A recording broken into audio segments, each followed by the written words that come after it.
Hello everyone. So today in the Nutrition Week, we are going to break one of the biggest myths. We all believe that fats make us fat, but actually it's not so. So हम सब ये सोचते हैं कि कुछ चीज़ें जिनमें fats हैं वो हम खाएंगे तो हम और मोटे हो जाएंगे, हमारे कोलेस्ट्रॉल लेवल्स और बढ़ जाएंगे, हमारे शुगर लेवल्स भी शूट अप हो जाएंगे. And so we are scared to eat things like cashew nuts, coconut, peanuts. ये सब हम नहीं खा सकते. Yes, we can eat almonds, but we cannot eat cashew nuts. So ऐसे जो कुछ myths बने हुए हैं, this is something that we need to clear out. So if it is a nut, it will contain a fat, but they would be the fats which are the essential fats and which are needed by the body in some form or for some use or other. So जब मैं ये बात करती हूँ ना, मेरे दिमाग में एक बात ज़रूर याद आती है कि once I was buying coconuts from the market and a fellow friend who was standing next to me just came up and asked, "You buying coconuts? ये बहुत फैट नहीं करते हमें?"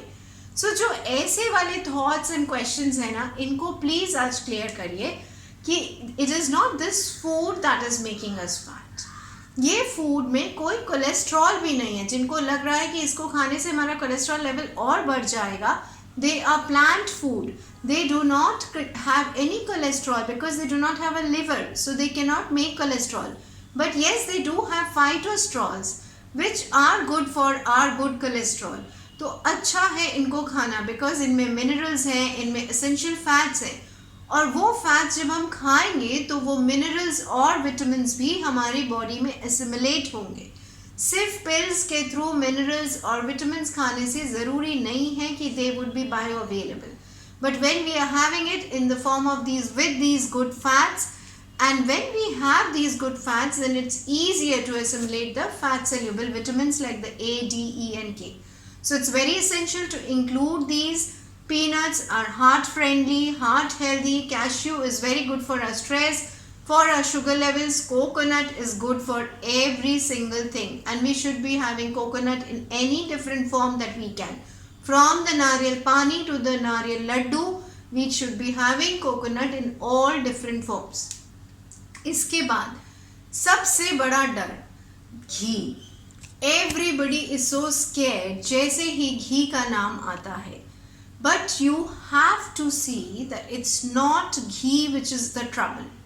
It is not having ghee, switching over to refined oils or moving to oil-free foods which is creating the trouble.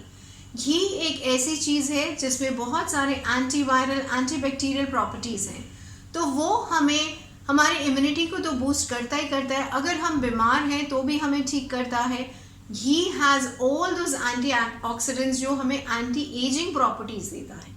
घी में वो lubrication है जो हमारी बोन्स को सॉफ्ट एंड सपल रखता है. Ghee again helps us assimilate the vitamin D and all the other fat soluble vitamin. So अगर घी नहीं खा रहे हैं तो विटामिन डी की हमेशा ही कमी रहेगी. Again ghee is very good for our stomach issues. It prevents bloating, it stops the constipation, it is again good for sleep issues. And सबसे बड़ी बात है कि the ghee helps to remove the stubborn fat. So it is that invaluable fat जो कि stubborn fat को हटाने में help करता है.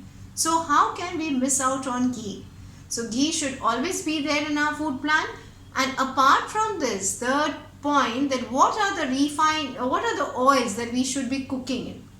So everybody has now mostly moved on to refined oils. Tell me today, how many of you are cooking in refined oils? This is because it has been again and again advertised and promoted that we should be using the refined oils. So we have all switched over to it, and you can see that we have also moved ahead in the count of diabetic patients, the cholesterol issues. Everything has moved ahead with the increase in use of the refined oils. So the oils that we should be consuming are the simple cold pressed filtered oils, जिनको हम normal language में बोलते हैं कच्ची घानी के तेल. और वो ऑयल आप अपने चॉइस के हिसाब से, आपके रीजन के हिसाब से, सीजन के हिसाब से आप चूज़ कर सकते हो. सो कच्ची खाने के ऑयल्स में मस्टर्ड ऑयल आता है, कोकोनट ऑयल आता है, ग्राउंडनट ऑयल विच इज़ मूंगफली का तेल, सेसमे ऑयल द तिल का तेल. All these variations are there, but it's our choice whichever you want to use it, but we need to avoid the refined oils definitely. And the last thing is that a lot of us think that olive oil is very healthy. Yes, it is. But the extra virgin olive oil should not be used in cooking because it has a very low smoking point, and when we are heating it up, it turns toxic. So this olive oil can be used to drizzle over your salads and your pastas and pizzas just in the non-cooking form and can be consumed. It again contains healthy fats. So these healthy fats are all beneficial to us. So we should be including these in our food plan. And the last thing to remind you all is that while using these oils, make sure that you are not reusing them. We are not supposed to reheat the oils again and again for frying purposes or anything of that kind. There is only one medium which can be reheated, and that is ghee. That has a very high smoking point, so we can fry in ghee and we can again use that ghee. But none of the oil should be used, reused or reheated again. So this is all about the fats, but do remember they are an important part of the food plan, so we should be including them in the right amounts. And tomorrow I'm back with another topic. Bye bye.